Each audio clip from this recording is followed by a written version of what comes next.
The world doesn't care who you really are. It only reacts to what you project.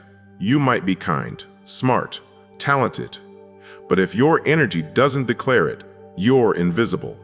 You've walked into rooms and felt ignored, not because you lack value, but because you didn't signal it.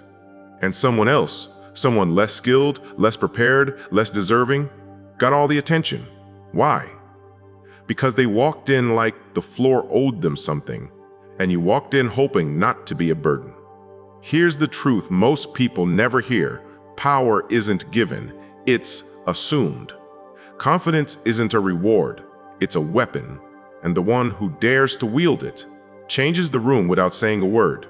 So, if you're tired of being overlooked, tired of shrinking, tired of waiting for someone to recognize your worth, then listen carefully, because everything changes the moment you decide you are the best, not tomorrow, not when they agree, now.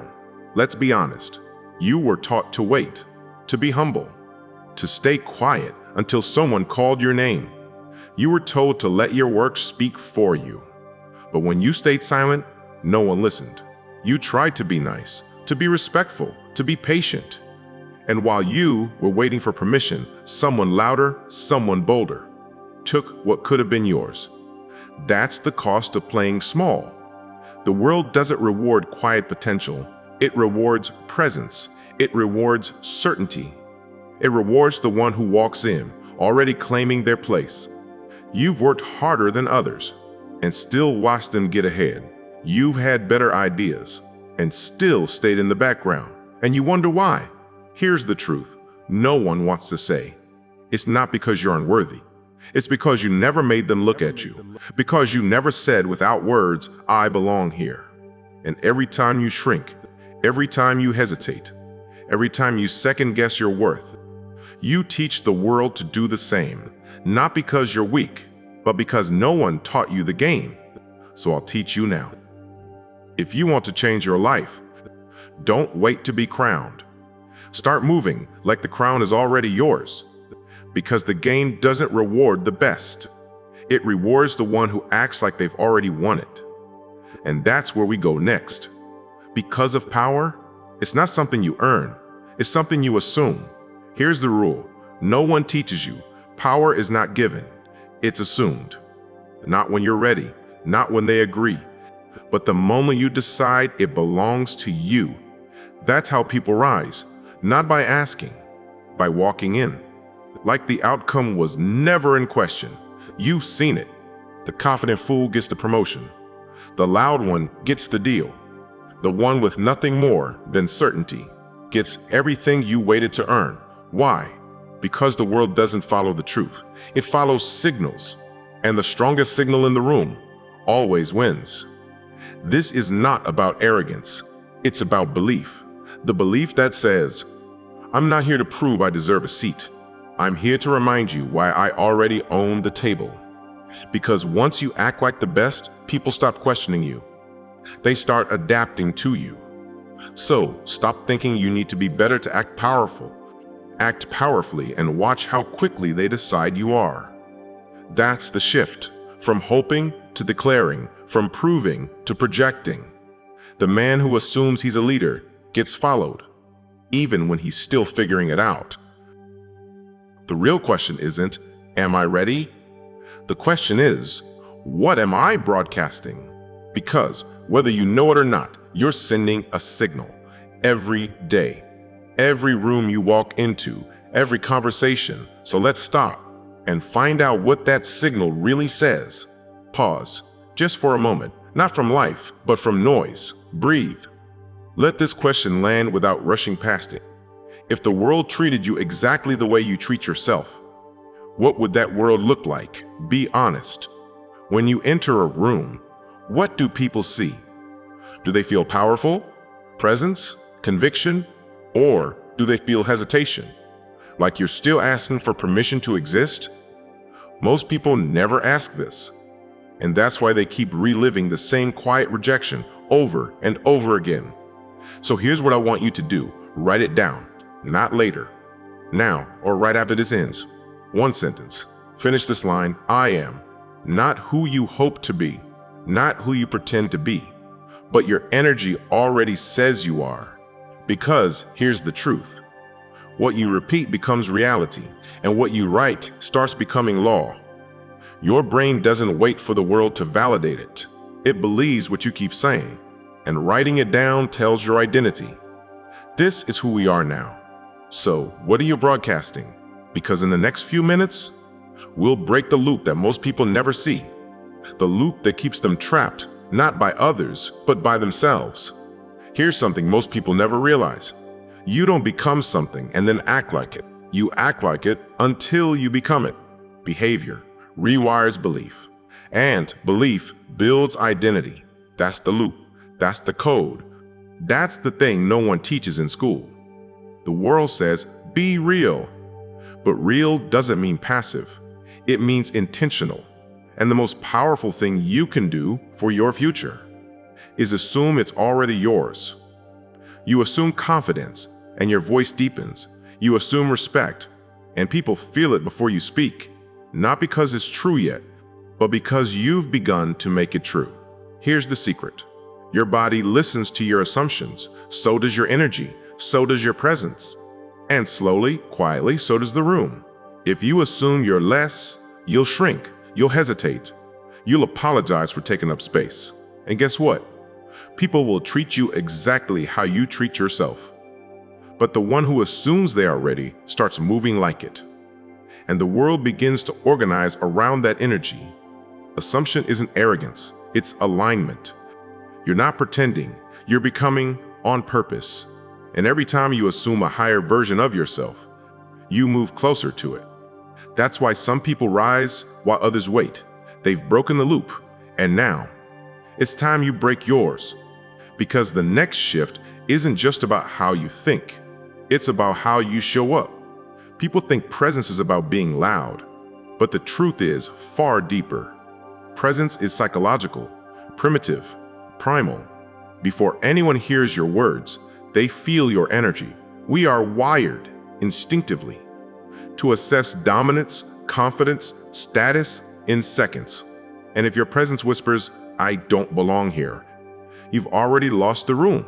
The way you stand, the way you pause, the way your eyes hold contact or avoid it. These are not soft details. They're signals, and people are always reading them. Your body speaks first, your tone is second, your words third. And if your body and tone say doubt, your words are already dead. You've seen it before. Someone speaks slowly, with stillness, certainty, no rush to prove anything, and somehow everyone leans in. That's presence. Not performance, not arrogance, calm certainty. On the flip side, you've also seen the opposite. Someone brilliant, overflowing with value, but they speak too fast, apologize for every word, look down, try to please, and the room forgets them before they finish speaking. Presence isn't about what you say, it's about the energy beneath your silence. Because when you carry a belief, you don't need to beg for respect. It follows you, and when you speak, you're not asking for permission, you're offering a vision. This is how power works. Quiet, calm, certain. And now that you know what presence really is, you'll see why its absence is so dangerous. You felt it before. That strange, hollow moment when you speak and no one hears you. When you walk into a room and no one looks up, not because they're cruel, but because they didn't feel you arrive. You became invisible without even realizing it. And the truth is, most people are living that way, not because they're worthless, but because they've never been taught how to signal value. They wait, they smile too often. They shrink when they should stand still. They say things like, I just want to help. I don't want to cause trouble. I'm fine blending in. But over time, that humility becomes something else. Self-erasure. The world doesn't hate them. It just doesn't notice them. Because the world mirrors back what you project. And if you project hesitation, you invite people to place you beneath them. And here's the hardest truth. People rarely dig deeper to find your brilliance. They react to your posture, to your tone, to your belief in yourself. You could be the smartest, the most loyal, the most prepared. But if your energy says, "I'm not ready," the room will believe you, and it will move on. This is how good people get left behind. Not because they were too soft, but because they never gave the world a reason to stop and look. And the longer you stay invisible, the easier it becomes to believe that's all you are, but you're not. And here's where it changes. Because there's one question that flips the entire script. What if you never needed permission in the first place? What if you never needed permission? What if everything you've been waiting for, you could have started claiming years ago? No form, no approval, no invite, just a decision. Because here's what no one ever told you. The people who lead aren't the ones who waited the longest. They're the ones who move first. Every room you enter, you're scanning for signs. Do I belong here? Will they respect me? Do they see me? But what you don't realize is they're scanning too. And your signal is what gives them the answer. If you walk in unsure, they assume you're not ready. If you speak like a guest, they treat you like one. But the person who walks in like it's already theirs, they don't get questioned, they get followed. Not because they're better, but because they made people believe it before saying a word. Think of it. How many moments in your life did you wait, held back, asked yourself, "Am I allowed to say this? Is it okay to take space here?" And while you were hesitating, someone else was claiming what you were qualified for. Not more talented, not more prepared, just louder, more certain. And that's when you realized you weren't lacking ability. You were lacking an assumption, the quiet belief that says, "I'm already enough, I'm already ready. I don't need to be chosen because I already chose myself." That's what changes everything. Because from this point forward, you don't need to be the best. You only need to act like you already are. And that starts with one decision. Who are you going to be? Before they ever decide who you are, people don't see who you are. They see who you decide to be. That's the truth. No one wants to believe because it feels unfair. It feels wrong. You say, "But I'm kind. I work hard. I'm qualified." But the world doesn't read your resume. It reads your signal, your presence, your posture, your tone, your belief in yourself. And if what you project doesn't match what you carry inside, they will never see what you wish they could, not because they're shallow, but because they're wired like you. We all respond to cues, and you teach people how to treat you with every breath you take. So if you show up as uncertain, they will treat you as replaceable. If you speak like you doubt yourself, they will doubt you too. But if you enter with conviction, even quiet, calm conviction, you don't need to convince. They'll feel it. This is how powerful people rise. They decide who they are before the world ever agrees. And they keep repeating that version until the world has no choice but to accept it. That's not manipulation. It's design. You don't have to lie, but you do have to edit to amplify the signal you want the world to remember. Not every part of you belongs in every room, but the strongest part of you should always walk in first. And the more you repeat it, the more they remember it, until one day they stop questioning. They simply say, "That's who he is." So now the shift begins. You're not pretending, you're training, you're crafting. You're stepping into who you were always meant to become. And in the next part, you'll see why confidence isn't about ego. It's about practice. You're not faking anything, you're becoming. That voice in your head, the one that says, "This isn't really me."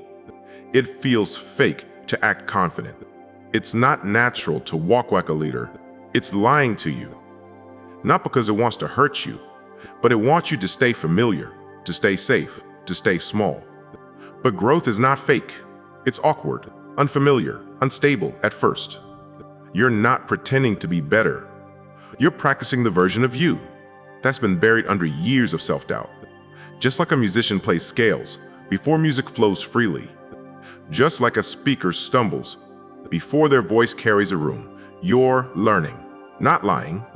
And every time you act confident, stand firm, or speak with certainty, you're not performing for them. You're training yourself.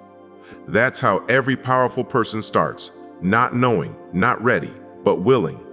Willing to show up as the future version of themselves, before the world claps, before anyone believes it, before they even fully believe it themselves. That's not deception, that's discipline. You are not faking it. You're rehearsing a new truth until it becomes muscle memory, until it becomes you. Confidence is built like a skill. Repetition, correction, repetition again. One day you'll speak and realize your voice doesn't shake anymore. One day you'll walk into the room and notice they already respect you, not because something changed overnight, but because you changed day by day on purpose. And when your belief becomes consistent, everything else falls in line. That's where we go next, to the moment belief becomes identity. You are not who you were. You are who you believe you are consistently.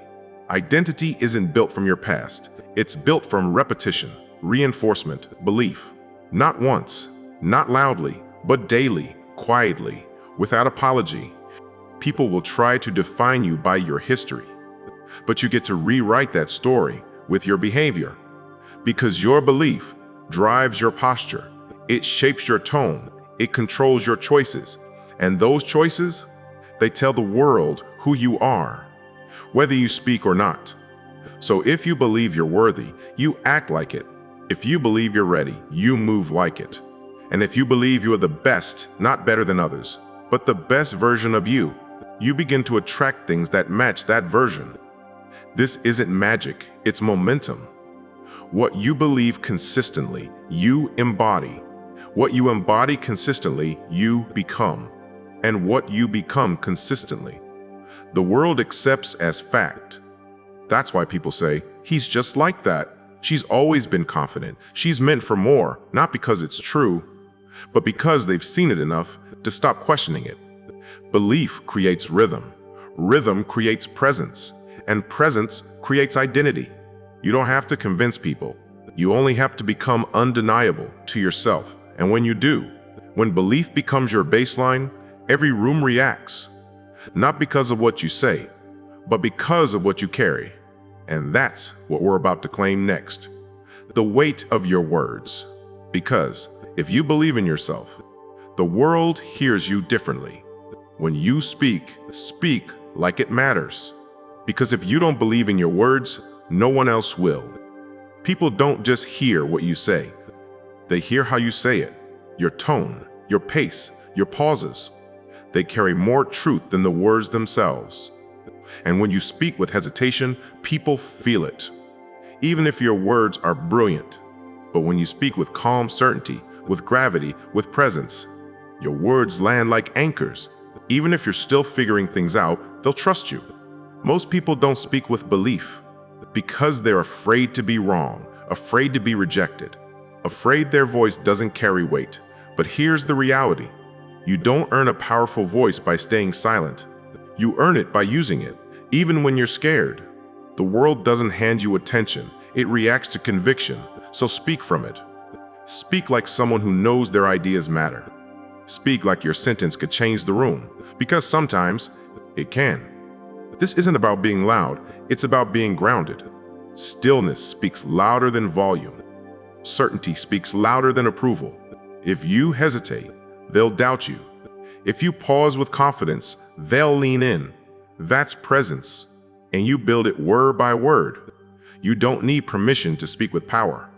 You just need to stop asking for it. Because once you speak like your words matter, they will. And once you believe you matter, the world will too. That's what we claim next. Because you're not just shaping your message. You're shaping the way the world defines you. The world believes who you believe you are. Not the most honest version of you, but the most consistent one. It doesn't wait for the truth. It waits for repetition. Say something long enough. Act a certain way long enough. And people will stop questioning. They'll just accept. That's how reputations are built. Not in reality, but on repetition. And if you keep showing up unsure, shrinking, apologizing, questioning yourself, then that's what they'll remember. But the moment you shift, the moment you decide, I am someone who leads, I am someone who matters. I am someone you take seriously. And you back that belief with behavior, the world starts adapting. People want certainty. They want someone who moves like they already belong. That's why you've watched less talented people rise. It's not magic, it's consistency. They built an image and defended it every day. And eventually, others stopped seeing the cracks. They only saw the crown. So ask yourself, what have I been broadcasting without knowing? And how long have I let the world define me instead of declaring myself? Because everything changes. When you begin projecting the truth, you've been too afraid to embody. Your reflection in others starts with your reflection of yourself. You want more respect? Believe you're worthy of it. You want more power? Believe it already belongs to you. And when belief becomes unshakable, reality bends to match it. Not immediately, but inevitably, because in the end, the world doesn't follow your story. It follows your signal, and yours is about to shift forever. Now comes the real question, the one that decides everything, not just today, but every day after this one. Who are you going to be? The moment this video ends, will you shrink back into the version of you who waits to be noticed, who lowers their voice to stay safe, who looks for permission before stepping forward? Or will you become the one who stops waiting and starts becoming? The one who speaks like their words matter, walks like the ground belongs to them, thinks like the future is already theirs, not because they're perfect, but because they've decided, I'm already enough to begin. The world doesn't crown the worthy. It crowns the one who moves like the crown was always theirs. And the truth is, it's been yours this whole time. You were just holding it behind your back, hoping someone else would offer it first. But no one's coming to hand it to you. You hand it to yourself. And when you do, the world adapts. So from this moment forward, you don't act confident to impress others. You act confident because it's how the future you behaves. You don't wait to be chosen. You choose yourself again and again and again until everyone else catches up. And they will, because belief is magnetic and yours just shifted. So I'll ask you one last time, and I want you to answer it in your own mind. Who are you going to be the moment this video ends? The one who waits, hesitates, apologizes, or the one who finally understands? You don't need to be the best. You only need to act like it until the world believes it too.